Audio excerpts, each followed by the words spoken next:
नाशिकमध्ये शिवसेनेचा भगवा फडकणार असा दावा मंत्री दादा भुसे यांनी केलेला आहे। तर मालेगावच्या राजकारणामध्ये 84 जागांपैकी 24 जागा लढवत सत्ता मिळवण्यासाठी शिवसेना आधीपासूनच किंगमेकरची भूमिका निभावत आलेली आहे, असं वक्तव्य दादा भुसे यांनी केलेलं आहे। सकारात्मक वातावरण नाशिक महानगरपालिकेच्या संदर्भात, मालेगाव महानगरपालिकेच्या संदर्भात आणि धुळे महानगरपालिकेच्या संदर्भामध्ये त्या ठिकाणी आहे। मी आपल्याला विश्वास देऊ इच्छितो, नाशिक महानगरपालिकेवर शिवसेनेचा भगवा फडकेल।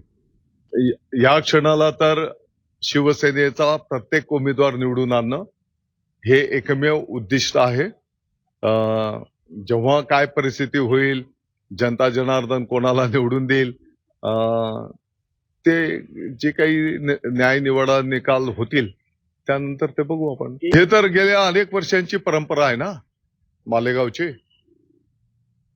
नेहमी मालेगाव मध्ये शिवसेना हे किंगमेकरच राहिलेले आहे।